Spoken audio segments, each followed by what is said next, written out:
왕실 가장 우더른인 신정왕후의 전폭적 지지를 받고 있는 이 왕의 아버지 흥선대원군. 흥선대원군은요, 고종이 왕이 된 직후부터 고종의 뒤에서 조선의 국정 운영을 주도하기 시작합니다. 자, 이때 흥선대원군은요, 자신의 집 운영궁에서 아주 놀라운 일을 벌입니다. 흥선대원군이 자신의 힘을 과시하기 위해서 엄청난 행동을 했거든요. 자, 여기서 한번 문제 내보겠습니다. 흥선대원군이 고종과 긴밀한 모습을 과시하기 위해 만든 것, 이것은 무엇일까요? 정답. 예전에 전쟁했을 때 전쟁에 승리한 장군들이 개선문 딱 지나가는 것처럼 네. 그 마을에 들어오는 큰 문을 만들어요. 왕이 들어오는 문. 와, 지금 너무 지금 소름 돋아가지고 일단 문 아니, 그거 맞아요. 오케이, 맞아요. 이 정도면 정답 아니에요? 근데 완벽한 답이 아니라서 미안해. 오답이. 근데 너무 지금 소름 돋았어. 어떻게? 거의 내가 맨날 한 80% 주잖아요. 그러니까 와. 그 문 이름은 어떻게 알아요, 선생님? 아니, 문 이름은 몰라도 돼요. 문 이름은 몰라도 돼요. 예. 정답. 네, 정답. 고종과 흥선대원군만 지나다니는 문을 만듭니다. 정답. 정답. 진짜로. 멋지다, 예원아. 멋지다. 눈치가 보통 눈치가 아니에요.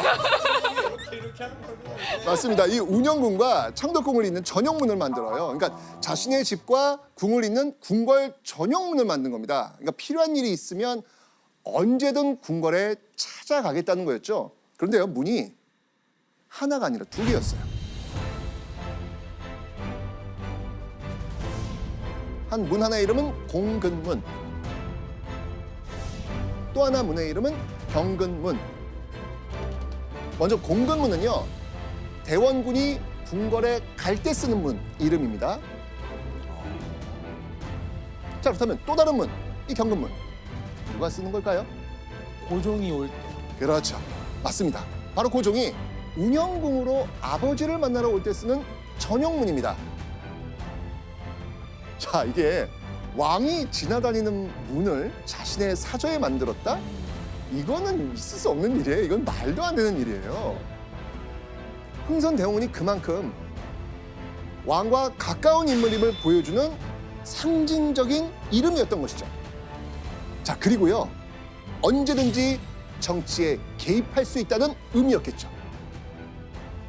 자, 그런데 이 문에 붙인 이름, 이거 상당히 의미심장합니다. 상당히 의미심장합니다.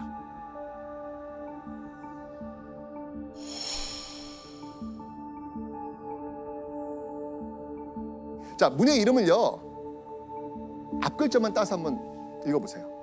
공경. 그렇죠. 우와. 나를 공경하라? 그런 느낌 오시죠? 느낌 오시죠? 자, 근데 여기서 주목해야 되는 글자는요, 공경도 중요하지만 네. 바로 가운데 이 근자입니다. 근입니다. 근은 뭐냐면 아랫사람이 윗사람을 뵈러 간다는 뜻이에요.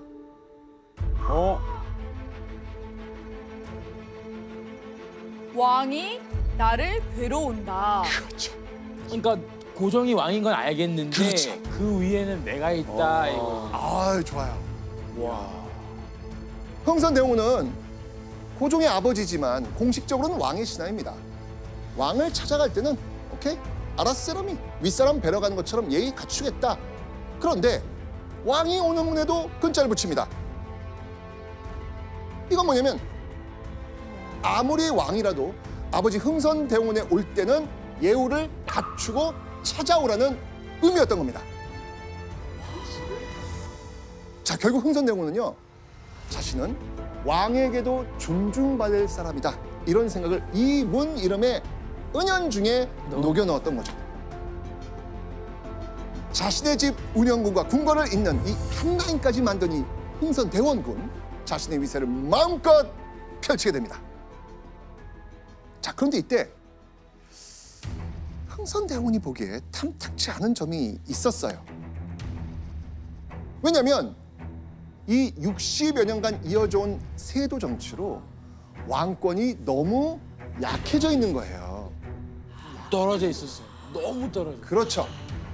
흥선대원군은 이 고종의 탄탄한 미래를 위해서는 이게 필요하다고 생각합니다. 바로 강력한 왕권 강화. 맞습니다. 왕권. 그래서요 흥선대원군은요 이걸 폐지해버립니다. 자 보시죠.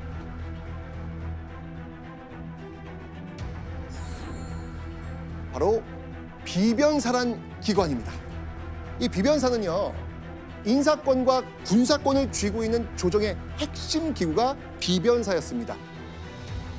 자 그럼 이걸 장악하고 있는 게 누구였을까요? 안동김 씨. 그렇죠. 바로 안동김 씨였습니다. 그래서 흥선대원군은 결단을 내립니다.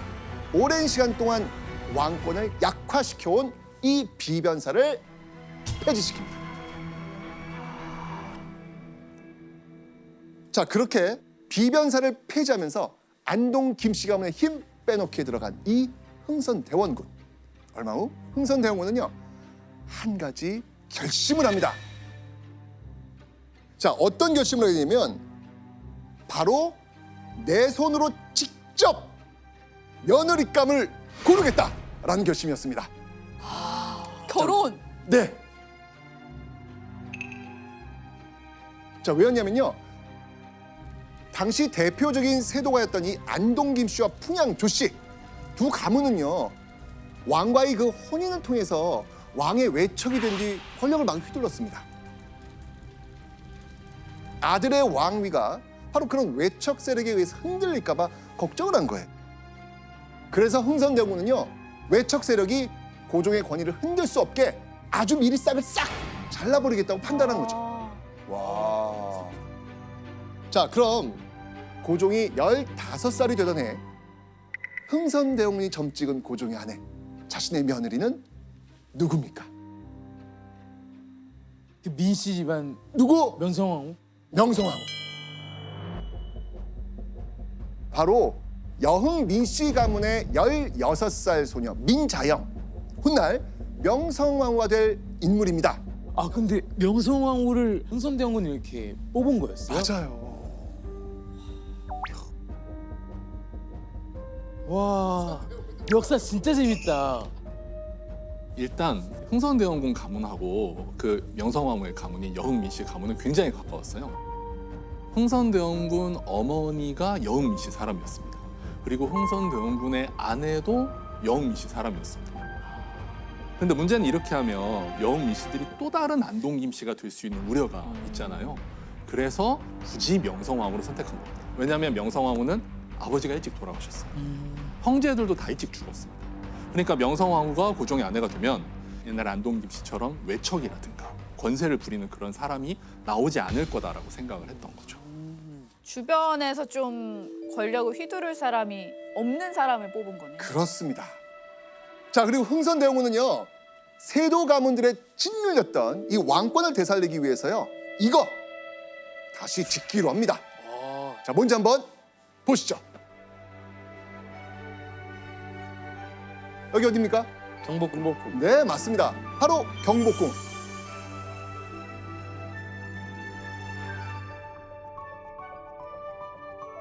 지금 우리가 보는 경복궁을 다시 복원한 게 바로 흥선대원군. 네 흥선대원군의 작품이에요.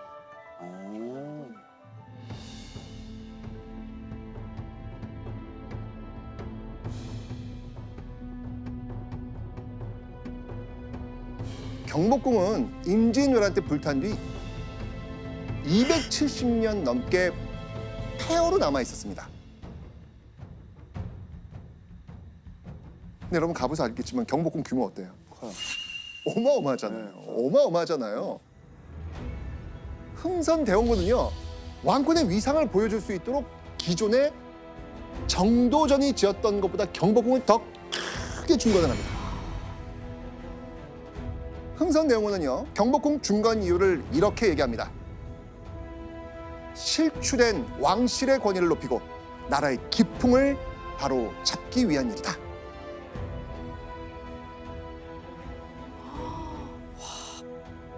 흥선대원군은 이 경복궁을 중건하면서 그러니까 다시 세우면서 두 가지 목표를 동시에 이룹니다.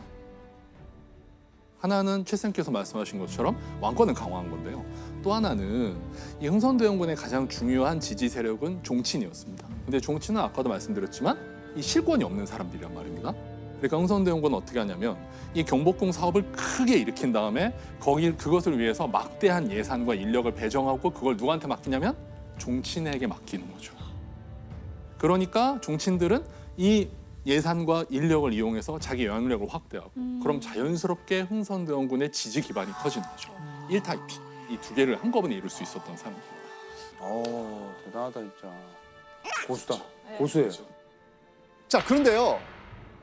경복궁 중건 공사가 한창 진행되던 어느 날 아주 치명적인 문제가 생깁니다. 백성들의 불만이 들끓기 시작합니다. 왜였을까요? 짓는 게 너무 힘드니까. 돈도 많이 들고. 그렇죠, 맞습니다. 돈이 너무 많이 들었거든요. 궁 주변의 민가들의 보상비도 줘야 됐고 대규모 토목공사의 자재비, 인건비까지 정말 비용이 천문학적 규모로 늘어났거든요. 당연히 흥선대원을 향한 불만의 목소리 끊이지 않겠죠. 안 좋은 상황인데. 그래서 흥선대원은요, 이 방법을 생각해냅니다. 바로 흥선대원군 때 만들어진 화폐, 바로 당백전입니다. 당백전은요, 당시 사용하던 화폐였던 상평통고의 무려 100배에 달하는 호혜권이었습니다. 자, 그런데요, 이렇게 발행했던 이 당백전이 조선 사회 전체를 그냥 막 흔들어 놓습니다. 왜일까요? 인플레이션이 오죠. 그러니까요. 갑작스런 이런 고액권의 등장으로 조선에 인플레이션이 발생한 거예요. 화폐 가치는 폭락하고 물가는 폭등한 겁니다. 이런 말 들어본 적 있나요? 나 땡전 한 푼도 없어. 들어보신 적 있죠? 여기서 땡전. 그게 바로 이 당백전에서 나온 말이에요. 그러겠다. 그렇죠.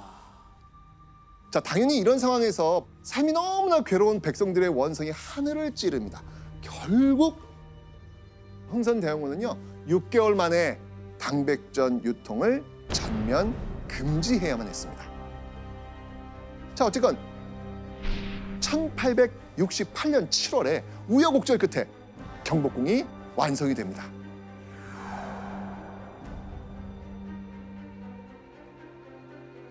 그런데 이때 이 바닥난 민심을 되돌리기 위해서 이런 방법을 생각해냅니다. 바로 무언가를 없애자는 거였어요. 그곳은 바로 서원이었습니다. 서원. 자, 서원은요, 유학의 발전에 기여한 유학자들에게 제사를 지내는 공간이자 선비들이 모여서 공부를 하던 곳이었습니다. 일종의 지방교육관입니다. 근데 왜 흥선대원은 이 서원을 없애랬을까요? 돈이 들어가니까. 그렇죠. 아, 나라에서? 네, 맞습니다. 당시에는 서원을 관리하는 비용을 나라에서 지원해줬거든요. 그런데 서원의 수가 너무 많이 늘어나 있는 거예요. 대략 한 600개 이상이었거든요.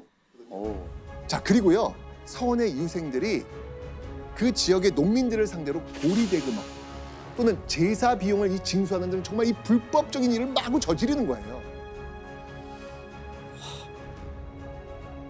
자, 그러면 이 서원을 흥선대원이 없애주면 어떻게 되겠어요?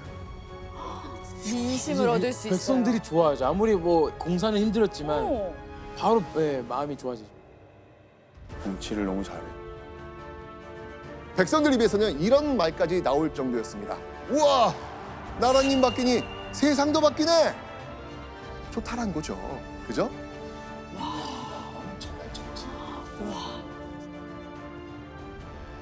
자, 여기서 잠깐 동현 씨, 예. 이제 우리가 만나봐야 되겠죠? 시험 문제. 그렇죠. 예. 자, 실제 시험에 나왔던 큰별쌤의 별별 문제, 한국사 능력 검정 시험에 나왔던 문제 한번 풀어 보겠습니다.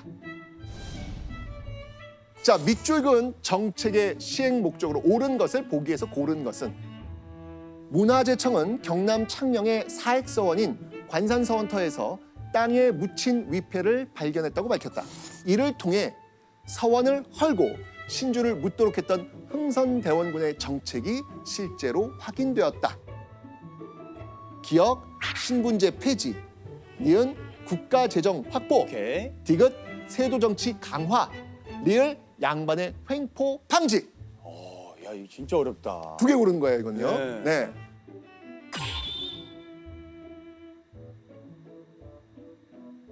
정답은 니은 리을. 정답. 와. 4번. 와, 아니 진짜 야. 어렵다. 이거는 좀 어려워. 3점이네. 그렇죠. 흥선대원군이 펼친 개혁 정책은요. 한국사 능력검정 시험에 정말 자주 나오는 단골 문제니까 꼭 기억하시기 바랍니다.